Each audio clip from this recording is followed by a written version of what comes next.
Tanks, bombers, jets, you name it, all of it paraded out for Americans and for America. The world to see us this way as we celebrate the 4th of July. Now, we've never seen anything like this here. We've seen it in places like Russia and North Korea. That comparison concerns many of you. Bill Maher is one of them. Here's his take. Tanks in the streets now? Shall we review the dictator checklist? You're a narcissist who likes to put his name on buildings. You appoint family members to key government positions. Your rallies are scary. You threaten to lock up political opponents. Your friends are other dictators. And he goes on. Is this president really desperate to be a despot? I don't know. It's just as likely he wants another way to show off, and he sees this as that. In fact, this president may have gotten the idea to do this not from those scary places like Russia and North Korea, but from France. Remember this? How pleased he was at the Bastille Day parade? I was your guest at Bastille Day, and it was one of the greatest parades I've ever seen. And to a large extent, because of what I witnessed, we may do something like that on July 4th in Washington, down Pennsylvania.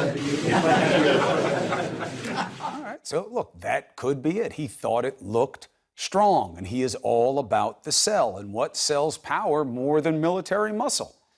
See, now I think there is something else. Military might is certainly part of American exceptionalism, and I'm not anti-military, far from it. And we, of course, let's be honest, fought our way to freedom. But the issue is not what this president wants to show off. It is what will not be present. We don't see displays of military here often because we are more than that. In fact, our greatest point that compels others is our compassion, sweet strength, coming to the aid of the weak, helping those in crisis. That's how America made her mark. Yes, we fought, but remember what we fought for: the chance to live and believe and look and love as you like. A kind of freedom the world continues to envy. America has many tanks, but the power that distinguishes her is that truth, not the tanks.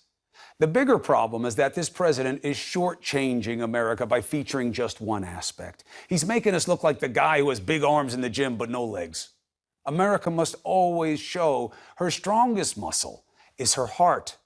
That is the source of our pride. So, the ugly talk, the divisiveness, the constant attacks, and us versus them, the shallow competence, international embarrassments. This POTUS may pack an arena with tens of thousands, but there are millions who don't just dislike him. They are starting to question if this is really what America has become. What's the proof? New Gallup poll shows that Americans' pride in the U.S. is slipping. 70% of us were extremely proud to be an American in the years after 9/11. What is it now? 45%. Down 2 points from just last year. Not up since Trump, no matter what he tells you. He should think about why that is.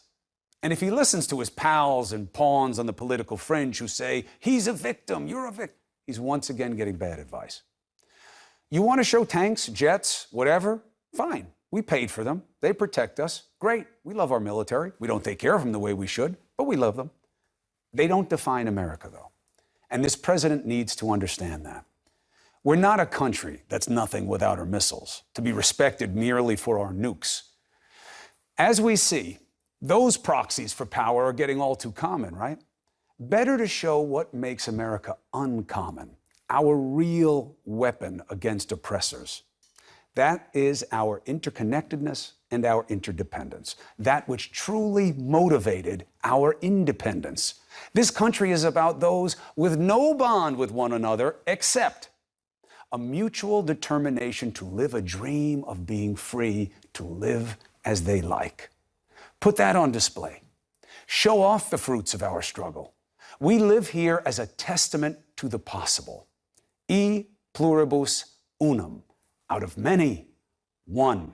Any country can have tanks. Only one can boast what makes America strong. We went to Clint yesterday, a facility that, if you remember, it's bedded for 106 adult males.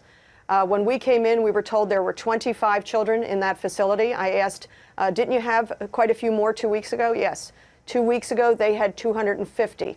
I said, what was your top number at this facility meant for 106 males, adult males? They topped 700 2.5 months ago.